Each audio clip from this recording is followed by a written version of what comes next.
Hey everyone, today I'm going to be doing a video on opening, installing this on the front of my car. I have a rear camera on the car. I want a front camera on the car, not for parking or any of that. It's for shooting video, driving video. I have one on the back of my Volkswagen Jetta, and it connects, it's the same thing, connects Wi-Fi to my phone, and I just do screen recordings off my phone. It records excellent driving video. No hassle. Image stabilization is great. Everything's good. It's perfect. So I bought another one for the front of my Miata. Now let's open it up. Now there was some confusion. At first I thought it came with the long one and a short camera. It doesn't. It comes with both, but you can only use one at a time. I'll show you what I mean. That's not a slag against them. That's just a misunderstanding on my part. Grenier brand website. There you go. There's the brand. There you go. You download the app, put the app on your phone, and that's how you view the camera. It connects wirelessly to Wi-Fi. It does have wires. You have to wire it to the positive and negative on your car. Do yourself a favor and put it on a switched power so it's only on when the car is on. Otherwise, you're going to kill your battery. So fairly robust instruction manual here. Nothing I need to get into. Comes with some things, some tape, some wire guides, some zip ties, a little Phillips screwdriver, a grommet, connectors, and one of those, or two of those stupid, whatever they are, the Scotch locks, is that what they're called, that tapped into your power? Horrible things that should be outlawed. Geez, I almost opened that upside down. All right, so let's just set that aside. Then we've got this. I'm assuming this is a little trim tool for hiding the wiring behind, something, whatever you need to hide it behind. I've got a whole bunch of these, but they're always handy. If you got a bunch of them, throw one in your car. Just keep it in the glove box. Also keep one in the house. They're handy for all sorts of things. Now I'll show you what I mean. Now this is important. So here's one. You can plug it into a USB port somewhere if you have one. That's handy.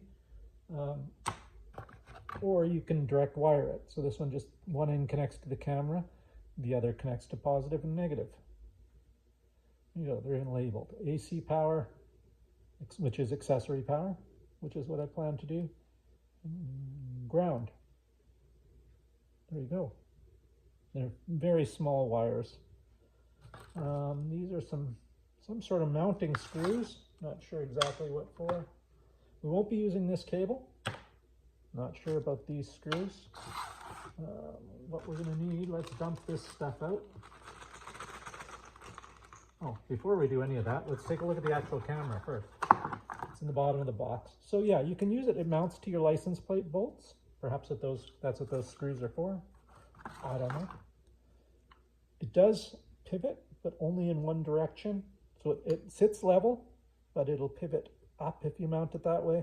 Or if you put it that way, it'll pivot down. If you're using it as a parking camera, you'll probably want it mounted this way and pivoted slightly down. Or if you're, using it for connecting up to your trailer, point it down at your hitch. They're very versatile, very handy little cameras, and they work great. The one I have, it works great. Now here's what I thought. Like I said, I thought it had two cameras, but it doesn't. What you got to do is, this is the smaller mount, which I want, because I'm putting it on the front. And here in Alberta, we don't have front license plates, so I got no place to put this. I just want the small camera mount. So first of all, let's take this apart with our provided Phillips screwdriver. I can only imagine the quality of this tape. Surely it's fantastic, right? So there's 4 screws in the underside of this. One there, there, and there. And they hold these caps on, I believe. I'm just guessing. I've never done this, but that's what it looks like to me. The screwdriver provided is adequate. No problems at all. One out. Let's go kitty corner to that and take that one out.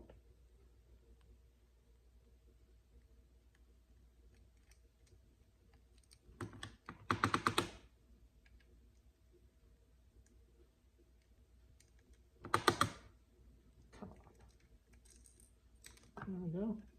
Let's take that one out.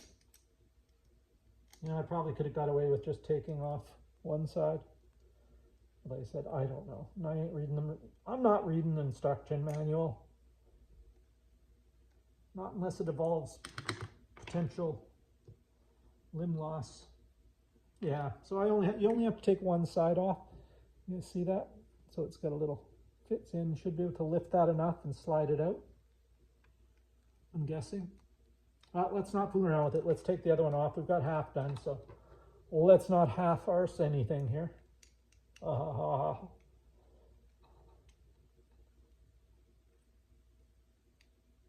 right, we've got that side off too. There we go. We'll set that aside. We don't need it. We'll put these little screws back in it after, so we don't lose that, just in case somewhere down the future I have a different vehicle and I want to put this on the back, or one with front license plate. So there's the camera unit itself. There's these two little bars on it that I'm guessing will mount on this somehow. They don't have holes in them, so not sure how this works.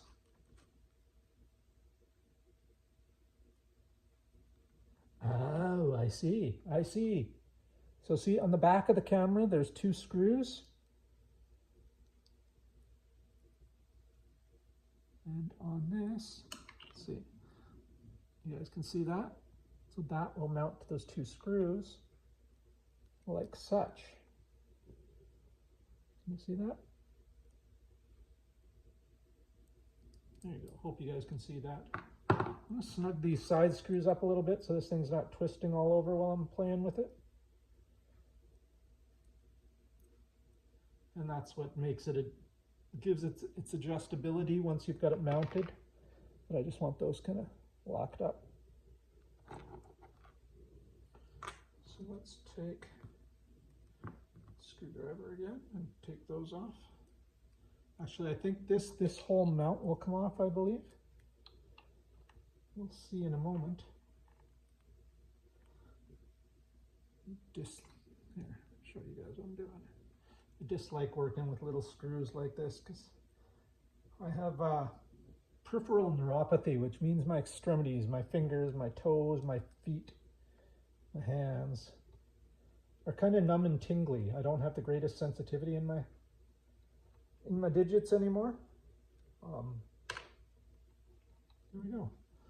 So that comes off to be replaced by that. There we go. And that'll go in place like that, and then we'll put the screws in. Easier said than done. I don't know how well you guys can see this, but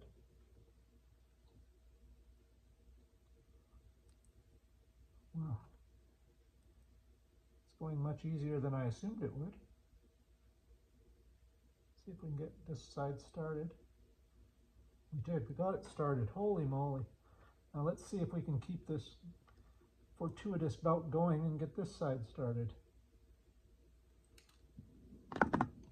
Nope, but we didn't lose the screw, so that's something.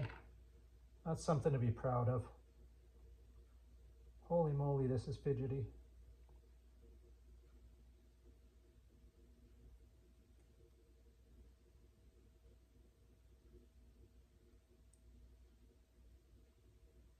Okay, let's see if we can get started.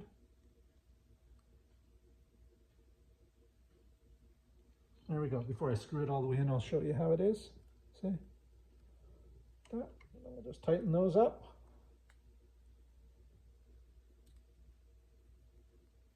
It was easier than I thought. Those seem to snug up pretty good. Don't over tighten them. You're just screwing into plastic. I would just stick to using the provided screwdriver so you don't over torque them. There we go. So now what we have to do is find a place to mount this and a place to run the wire in the car. So we'll pause the video here. I'll get the car up on the hoist or something. We'll figure something out. When you come back, we'll see what we're doing. All right.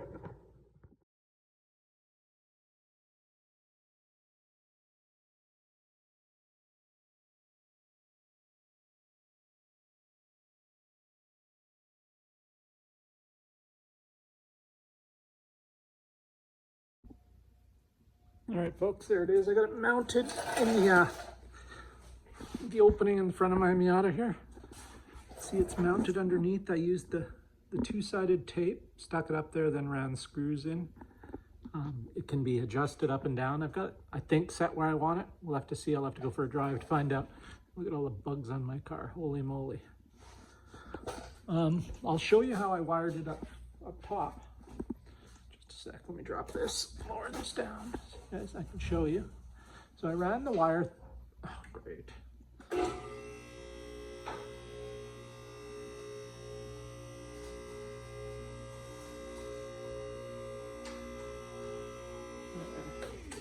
It's caught on a safety catch.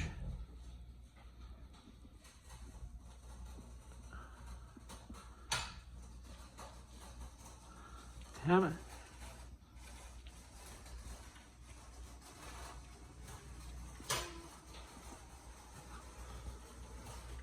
All right, we're good enough there. Okay, so the wire runs down, it comes through the opening, runs along up, comes right out there. You guys can see it there. I've just got it run along here for now.